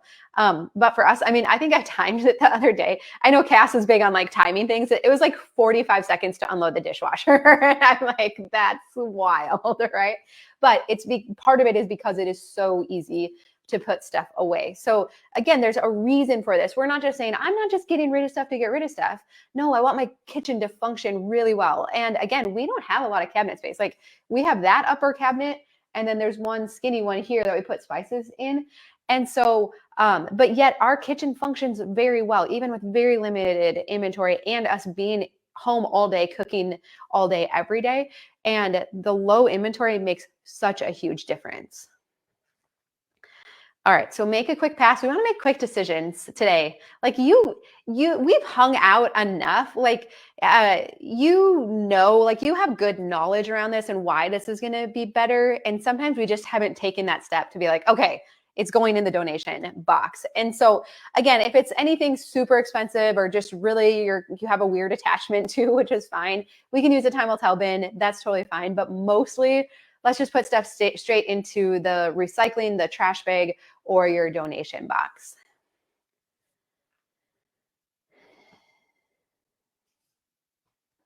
Oh yeah, for the air fryer too, start small. Yeah, like chicken nuggets, tater tots, they come out perfectly in there. I love the Rambling Redhead. If you follow her on Instagram, I had to stop following her because like she just has so many affiliate links and I impulse buy. But she had said anytime she gets a new appliance or gadget or something like that, she challenges herself to use it for like the next 5 days or something. So she had showed her learning to use her air fryer and putting different things in it. And I love that. Like if we do bring something new in, that we challenge ourselves to use it right away to get used to using it. But again, if you're like, I don't think I have the brain space for that right now, just let it go. Then sell it on Marketplace or donate it, be done with it and move on. Like you've obviously got this far without an air fryer. So, and you can still use the oven. So there's that.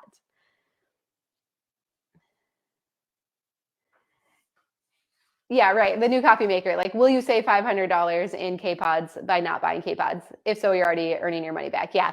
I don't know if it'll be a 1-year return, but for sure after a couple years, I think we'll have made our money back. Awesome.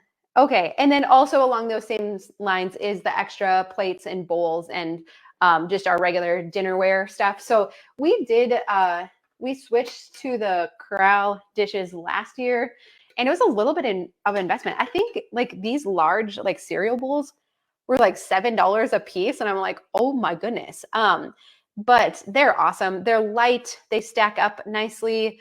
Easy to wash. For whatever reason, the finish on it, it like washes easier. Like stuff comes off of it easier, and so that's been nice for us. And so we have a place setting per person, and then 2 extras. So we have 8 bowls, 8 plates. And that works really well for us. Again, because I wasn't always in a good habit of running the dishwasher every night, then people just can't keep pulling stuff out. Like they just have to get washed every day. So for me, that has been awesome. Also, again, it keeps this cabinet functioning really well. It's really easy to put stuff in and move stuff around. We also have this like water bottle rack up a shelf. It's kind of heavy with the stuff on it. And this has worked really well for like travel mugs and stuff. We don't really put water bottles in it. It's more just for like the travel mugs or shaker things. But this creates a great limit, like a visual limit to what we keep. And so I don't, I'm always like, I don't really get into organizational stuff. But I actually really like this a lot. It's very easy. And because it's on the upper shelf, it's easier as a short person to grab things out. When we stack them standing up, you can only see the front row, right? But it just provides a great limit. I'm like, we don't need more than 6 coffee travel mugs or tumbler things. And so this is great. And then water bottles we put in this drawer. Now we had to make a space for those. So that has worked really well. But again, container concept, like only keeping what comfortably fits in our cupboard or in a certain space is really helpful, especially in the kitchen. Okay. As I break all my mugs. Okay.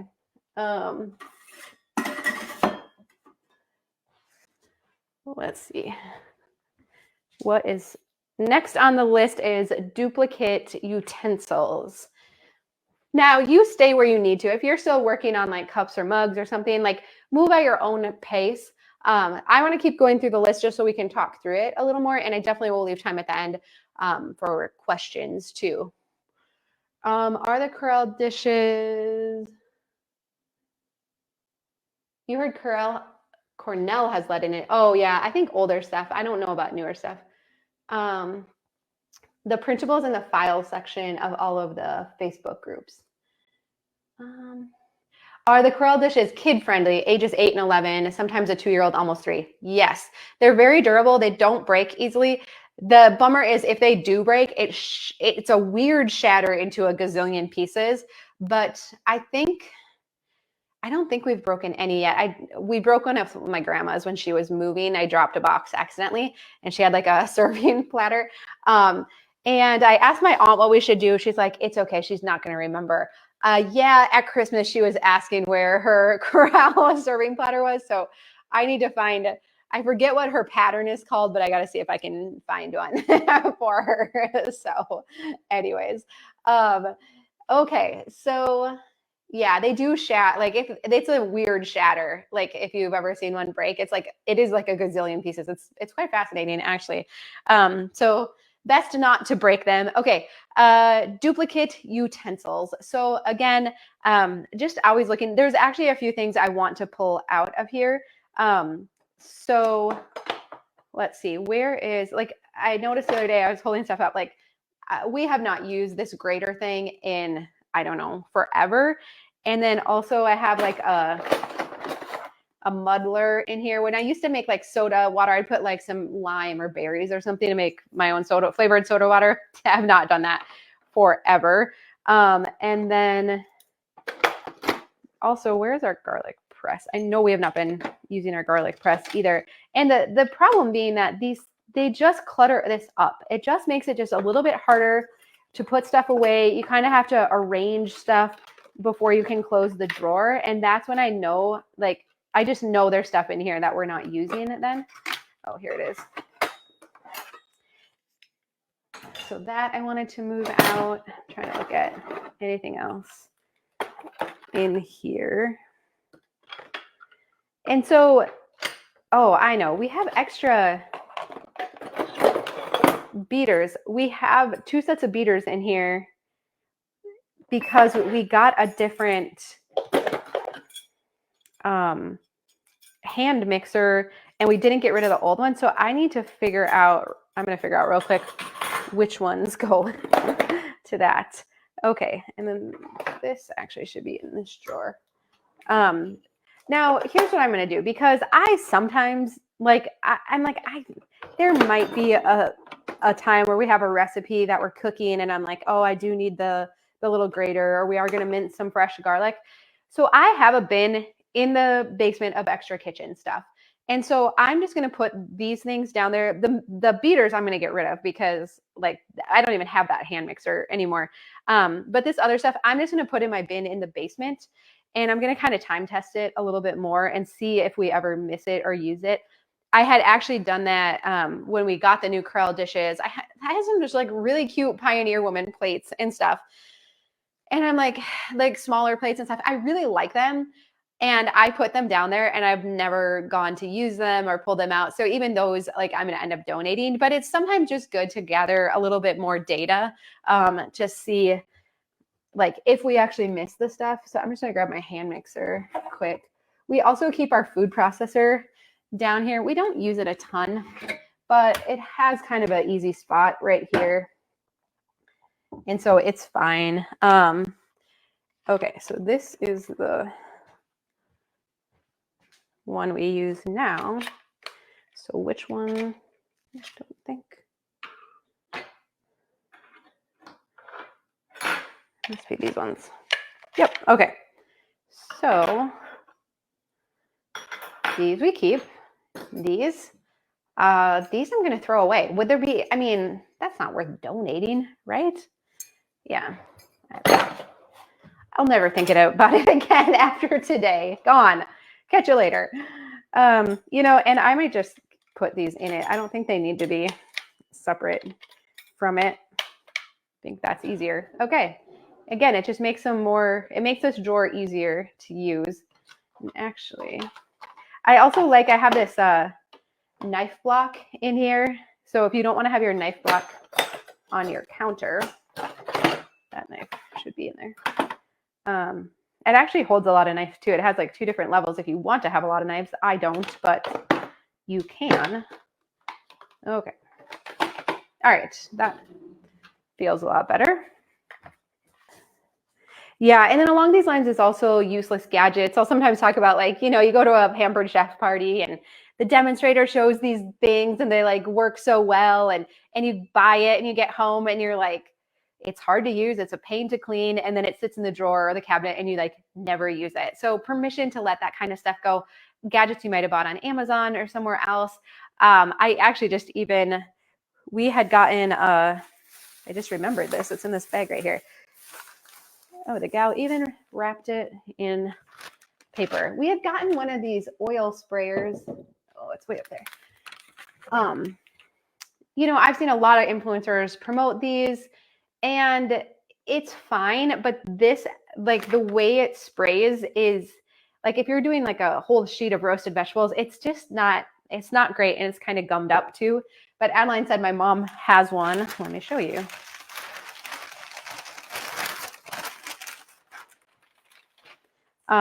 Like this is easier to spray.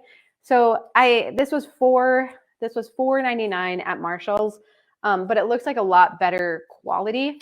And we do use it a lot now. And so I was just really annoyed because I'm like, darn it, I wish I didn't buy this one on Amazon. Even a lot of the stuff I don't like to buy on Amazon anymore because you just don't know unless you hold it and know for sure. Like, I feel like I could have looked at this in the store and been like, that's not ideal, right? But when I saw this one, I'm like, no, this is actually seems like a lot better quality and whatever. And so this is hard because I don't want to be wasteful. I don't want to just throw this away. I mean, we can clean it up and donate it, but what a pain in the butt to clean. So I'm probably going to end up throwing it away, right? And so I really don't like to be wasteful, but also I need stuff to function and be easy to use. And so like, I was like, okay, I'm going to spend $5, forgo the $6 I spent on that one. And like, yes, it was wasteful. And I'm going to make better decisions about these things. I actually don't trust a lot of influencers anymore with their recommendations. And so I'm not going to do that anymore. And actually, I'm just seeing this too. We had got this. Isn't this so cute to drizzle oil? It does not work well at all. I mean, it's super cute. This was $3.99 at TJ Maxx. So thanks for reminding me of that too. I'm going to let that go. And then this can go in our little caddy here, our turntable thing. So I'm gonna let both those go and we're gonna use that instead. And you know, a couple days from now, I'll forget about it and it is what it is. But if you have any gadgets, you spent money on, I know. We had also gotten, I showed you all in our mentorship group, this chopper. It's fine. It is not the miracle product that the influencer who I bought it off of made it seem like. So I think it's good for like, I was making a big batch of chili and I was putting like a bunch of like peppers and jalapenos and onions in it. I wanted to make it like really veggie heavy. And so this worked well because we chopped up like 6 peppers and 3 onions and a whole bag of like whole jalapenos. So for that, it worked well. On a daily, nightly basis, if I'm just cooking dinner, I will not go through the effort of using this and cleaning it. It was a little bit hard to push down on like some of the onions and peppers. So anyways, again, I know, and some of you will say, I love that, I use it every day. And that's where just because it's a miracle product for someone else does not mean that it's the same for us and the type of cooking we do in our season of life. And so if we'll be willing to move this, I actually had gotten a different chopper that I ended up donating, one that you go like this. I'm like, why do I keep trying to find a miracle chopper? You know, just get a good knife, Dawn, right? Anyways, and some practice, right?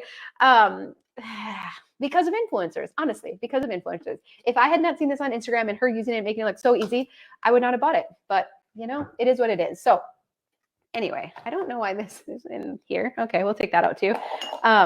just again, all that to say, like, if you have got stuff, I don't know, if you have purchased stuff and you're not using it, it is okay to let it go. Keeping it does not put the money back in our pockets. Okay. Let's see here. Let's see. So yeah, well, oh my goodness, do I not have pots and pans on here?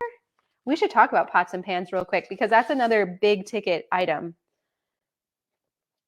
What on earth? Do we have to write it in? How did I miss that? I have cookware. Oh, is that considered cookware? Okay, my bad. I'm not always up on all the kitchen terms. My grandma would be like, what's wrong with you? It's okay. Okay, excess cookware and bakeware. So pots, pans. I think my mom's watching. I don't know. Hi, Mom, if you're watching. We went through her pots and pans a little while ago, and she had this set that my grandma, Adeline, had given her. God, Mom, I don't even know how many years ago it was. 20 years ago, maybe? And there was this like little weird shaped pot that had two short handles on it and then a weird shaped lid. And oh, my mom's here right now. So I guess she's not watching. And I was like, Mom, what is this pot for? We had never used it growing up or anything. It just sat in the back of the cabinet. She's like, I have no idea. It came with the set. 1 second. Excuse me 1 second. Hey, Adeline and Maggie, did you know Nana was coming? Oh, Maggie, is that what she was talking to you about? Okay, she's here. I don't know, but she's here. It's 9:36.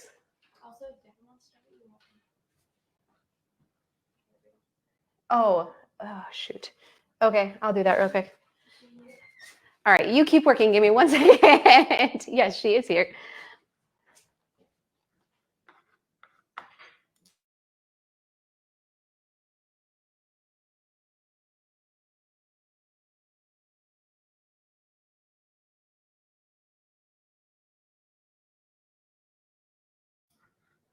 All right, get everyone where they're going this morning. Awesome. Okay, let's see.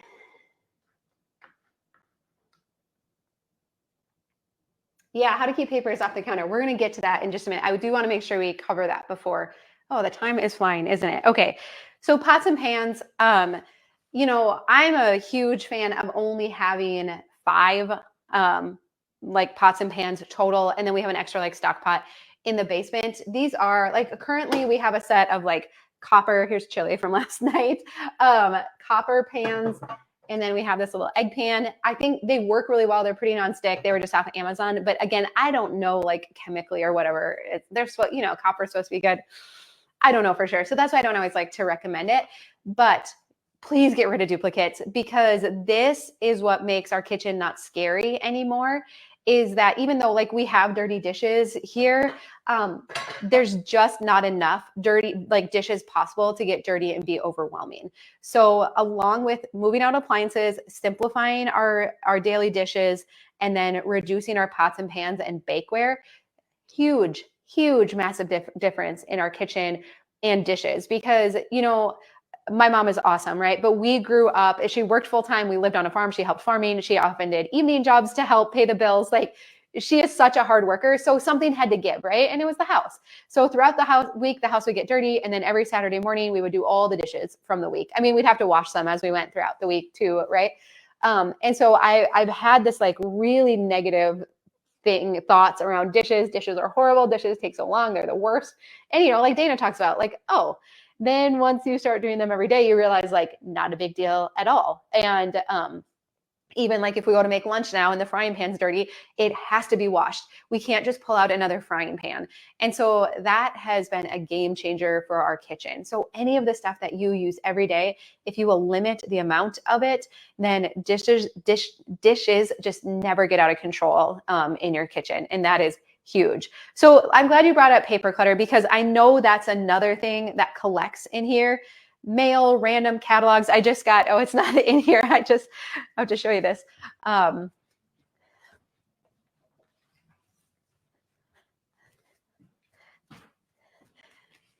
just got the burpee seed catalog in the mail. Well, they have other plants too. Oh my goodness, my heart when I saw this, I was like, I just want to get those seeds now and I want to go set up my little greenhouses in our office and I want to start planting them and growing them and I want flowers around me, right? They're good. They know what they're doing. And then also look on the back. look at that beautiful corn, ultraviolet sweet corn. What? Like I have to grow that this year, right? So anyways, this kind of stuff comes in. Even I'll show you here. I have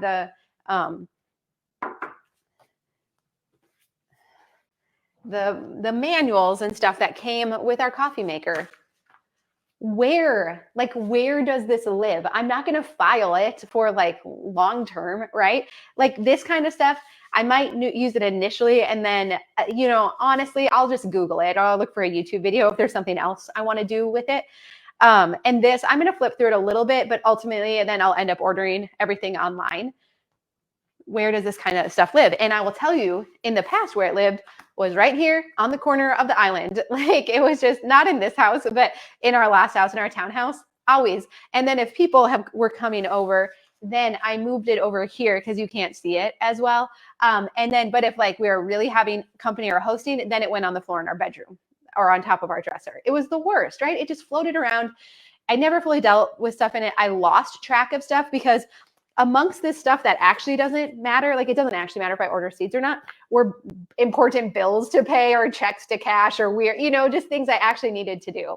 So the thing that has radically changed this for me is having two bins. One is to-do items. So to-dos get sorted out. So that's what I showed on our flat surface video the other day. Oh no, guys, I didn't send the next birthday card to my grandma. I have to do that today. But at least it's all together, right? So this was my to-dos. This is the stuff I have to do. This is more like reference stuff or nice to do, or I might want to flip through. So we have two different styles of paper going on here. The to-dos have to do this. This needs to be in a clear spot, and then I schedule a time to go through it. Just having it in a clear spot isn't going to make me do it, right? Like then I schedule a time when I go through these things. And then this just goes in a time will tell paper bin. This can be out of sight. It does not matter if you forget about it. So this lives in our cabinets over by my computers down below in a basket. This goes in there. I might leave the catalog out by my computer for a little bit because I do actually really want to flip through it. But most of the stuff, like the coffee things, I don't know if I'm gonna, I won't think about it again until I get to an impasse when I'm trying to do something different with it or clean it or need something. Then I might think like, oh yeah, I could go grab that out of there. Or like I said, I'll probably just Google it. So that's where the time will tell paper bin is so helpful, because I would say like, I don't know, 60%, 70% of the random paper that came in, that could just go in a time will tell bin. Coupons, I mean, I don't keep it anymore, so now my time will tell bin stays pretty minimal. But coupons, catalogs, order forms, whatever, that kind of stuff, that can just go straight into a time will tell bin, skip the counter. Like, do not have it on here. And if you have existing piles of paper right now, if you will get I just use dollar store baskets, right? Get two receptacles for that stuff and sort into those. You're going to categorize it. You're going to give it a home. That is going to feel so much better than when it's all stacked up, all random on here. That is the worst. So, if you have any like appliance manuals and stuff, if you've never referenced them, I would let them go. Everything can be looked up online, as especially air fryer, coffee maker, bread maker, that kind of stuff. Those I just think are fairly inconsequential. For our big appliances, I mean, I have a file folder where we stick them, but even that now, I don't know if it's actually necessary. So you decide for yourself how much of that you want to keep, but having a time will tell bin, super helpful for keeping all of the paper clutter off of the counter. Oh, I put my list over there. I gotta keep my list out. Let's talk about, I'm going to skip around a little bit. So I want to talk about like decor, cleaning products. So decor, I actually really enjoy home decor. I think it's fun. I like to change it occasionally. And it also can really be clutter. It can make our kitchens harder to use. So I very intentionally don't keep any kind of decor on the counters. I think it's cute when people have like a recipe book open on like a little stand and stuff. And it's just tough. It makes it harder to wipe down the counters. You don't want stuff getting on it and all that. So really take a look at your decor and just ask yourself, is this making my life harder by having this here? Having to wipe around it and take care of it? Would it be easier to manage my kitchen if it wasn't here? And then, we do keep some stuff on the shelves. I actually just took down the Christmas stuff and I need to rearrange it again just for how it is the rest of the year. And that's the extent of the decor in here. We did intentionally like paint our cabinets blue for some color and visual interest and the open shelves. So we tried to add in a little visual interest in that way. But sometimes this stuff, again, it just comes in because we think we should have it. Ooh, definitely stuff like on top of your cabinets. You might want to question that. Visually, it's a lot. And like, I used to really like that a lot. I just thought it felt kind of homey and stuff. But now, again, we have to clean it. If we have greenery or different things, we have to clean it. We have to care for it. And so just know the season that you're in. Maybe you're getting to a point, and we talked about this a little bit yesterday too, where visually having less would just feel better. I think we don't always understand because we've gotten so used to it, where it's just like I just don't register it, but yet it actually does make the space feel a little bit more chaotic. Wow, that just made me think. I had the strangest dream last night where Adeline and I were talking about this, of how there was something sitting out, and she's like, Mom, where is this? And I'm like, I have no idea. And it was like just totally sitting out in plain view. And she's like, oh, it's right there. And I'm like, oh, I guess I just got so used to seeing it there, I just didn't even register or something. But it was like reinforcing that, like, how we don't see it anymore. Weird. Okay, I probably didn't even need to share that. But anyway, cleaning supplies, I've really streamlined those. And again, the magic's in the motion, not the potion. So again, we get sold these cleaning supplies as miracle products. It's going to fix everything. I do like the pink stuff a lot. And then beyond that, just an all-purpose spray. And even you could use vinegar water, but I do like to have something that's a little bit scented, like naturally scented or whatever. What else? I do use the Dawn Power Wash now, and the gal that helps us clean had said it's really great for spraying on your stove if you get stuff stuck on there. So I've been trying that a little bit, and that works really well. But other than that, like, just look for duplicates, look for things that don't work as well as you thought they were going to. And most cleaning products are actually safe to be dumped down the drain if you're not using them, or you can bring them to wherever you bring like paint and like a recycling center, share them with other people. Again, it's this cabinet when it's our cleaning stuff, when it's really simplified and streamlined. I don't know. It's funny. I'm like, oh, it's just so easy to grab what I need and put it back. I'm not shuffling stuff around. I'm not shoving it in. I'm not having to balance anything. It just functions so much better. I really like that a lot. Yes, I can link the knife block when we're done. Absolutely. Old food. So I did want to touch on food really quick. And talk controversy in the front of the fridge. So, okay, I'm going to talk about food, fridges, and then I do want to leave a little more time for your questions too. So, as Americans, 30% of food gets wasted.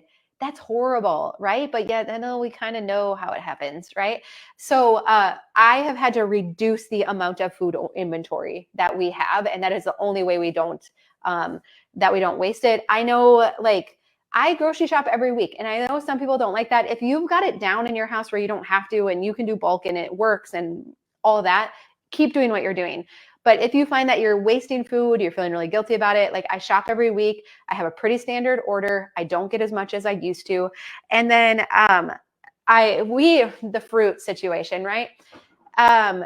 We've had it in the pantry cabinet, which I liked, but sometimes we were finding stuff was still going bad. So then I'm like, that's fine. Like, again, we're home all the time. I'm like, we can get like a fruit basket. I hate fruit baskets. We don't have anywhere to put it on the wall. I would put it on the wall if we could. So then we got this. It worked for a little while. We're like, we weren't wasting any fruit. We're going through it. I'm intentionally serving it. And then again, like, these oranges you can't really tell. They're not great anymore. We're going to juice them later today. It can be in plain sight and still not get eaten. And so the solution for that, because people ask a lot about fruit baskets and stuff, is the habit of serving it, not expecting because it's out that it's going to get used. For some of you that might work, and that's fine. But I have to, like, intentionally, like, with a meal, be like, okay, we're cutting up apples, or we're having cuties, or whatever with it. With lunch, everybody have a cutie or an apple too. Like, pick a fruit you're going to have.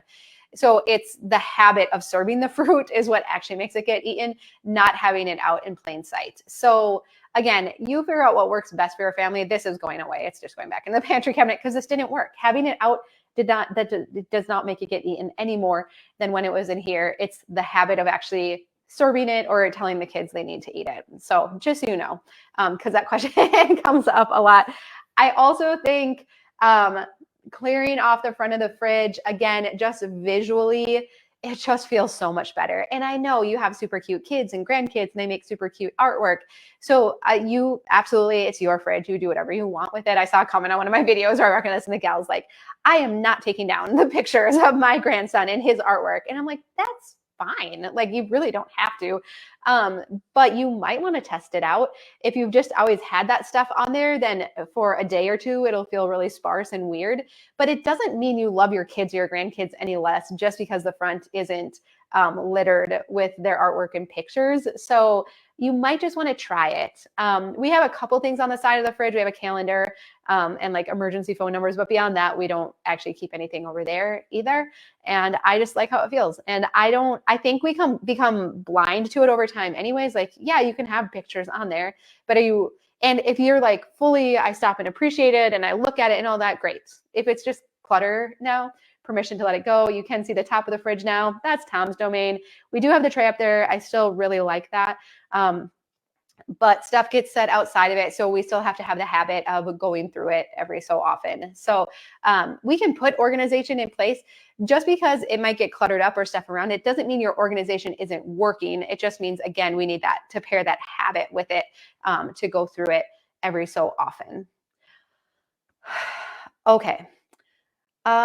Let's see. I absolutely want to answer your questions now. So let's switch gears to that. Let me just see.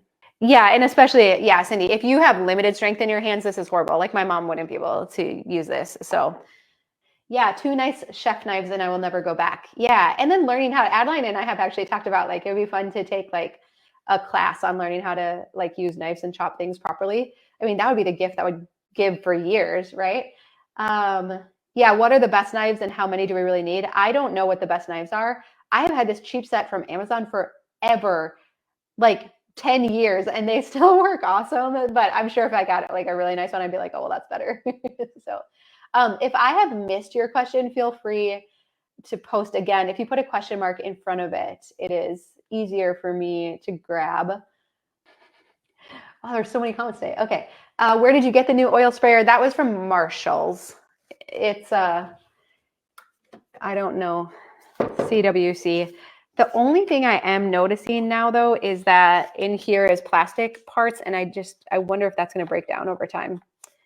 It feels like really sturdy and strong, but and it's a glass jar, but I don't know. At least it was only $5. That helps me, even though I don't like to be wasteful and buy cheap stuff.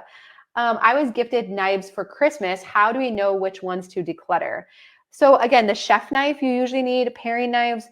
So like 2 chef knives or big knives and then a paring knife. And it depends if it came with steak knives, then you might want to keep those. So in this block, this drawer block, you can put steak knives up here and then there's room here. And this kind of creates a nice container concept too. Like I would never keep, I don't have it full, but I don't even know all the knives that come with a regular set of knives anymore. Probably not as many as that come with it though. What do I do with bags of things like flour, sugar, brown sugar, nuts, chocolate chips? It really depends on your kitchen. But again, this is where we kind of like stocked up on some extra baking stuff for the holidays. And then it was in our extra bedroom and it just annoyed me so much. So you have to know the limitations of your kitchen and your storage spaces and respect that. But we keep it in our pantry cabinet here. And also in that bottom middle drawer, we have some baking stuff. I've always struggled where to put potatoes and fruit. So they always end up on the counter. No pantry island, limited space, nowhere really on the wall for a hanging thing.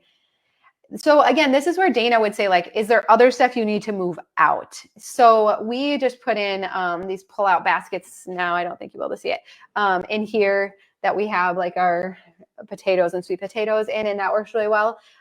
So you could use like a kitchen cabinet or a lower cabinet for that kind of thing. But is there other stuff that needs to move out of your kitchen? It was almost 3 years ago now. When we went to people's homes, one of the homes we went to, they had a teeny tiny kitchen. And the gentleman, Jesse, he loved to cook. And so we were trying to figure out how to fit all of his stuff in there, his pots and pans and different things. And they were like, we've gone through it. They showed me their time with hell bin. And I went through it with them. And I'm like, surely you're not using this. No way you're using this. And we got rid of so much. So even though their kitchen was teeny tiny, we still found so much more space in there by moving out the stuff they weren't actually using. Oh, we didn't talk about food storage containers. I mean, my goodness, we keep so many mixing bowls, all that kind of stuff. You don't actually need that many. I mean, we have on any given time, like 6 food storage containers, maybe 8. I don't know. It's not that many. I never run out of them. And so what things might you be able to move out that you could make space for some of this stuff? I went through the list of stuff to get rid of. I'm struggling with magnets from travels. Can you help me on those? You know, could you make them into Christmas tree ornaments? So I get it that that's special, but I saw someone put like felt on the back and a loop of ribbon. And we've started, when we travel now, we've started getting Christmas tree ornaments from the different places we go. And it's really fun when we put them on the Christmas tree to like talk about that trip and all of that. And like get back and be like, oh, wow, that was 4 years ago already, you know, because the years on it. So that might be one option. Yes. Do you have a microwave? Yeah, it's right here above the stove. I hate to see mine on the counter. I could put it away as it is very small, but I use it. Yeah, that's what we had there was just a countertop one when we moved in.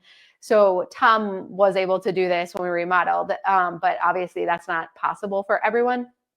So I don't know a good solution for that. I know yeah. So that might be one thing that has to sit out, but are there other things that you could put away? So it's kind of like the only thing sitting out. Yeah, a serrated knife. Yes, you would probably want a serrated knife too. Good call. Recommendation for moving office out of kitchen.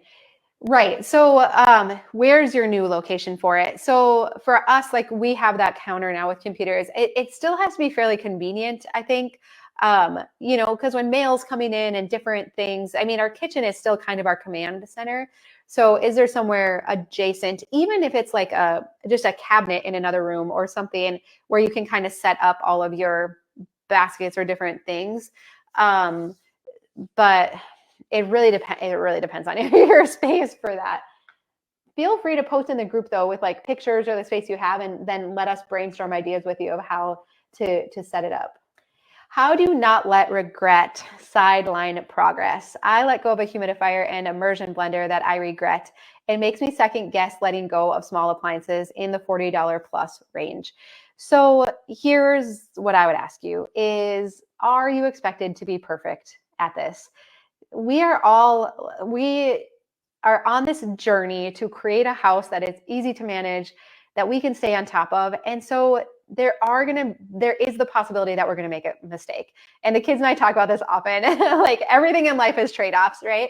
So I am trading these things in hopes for a more peaceful home. And there is the possibility that I'm going to make a mistake along the way. And so I think we would all say it happens.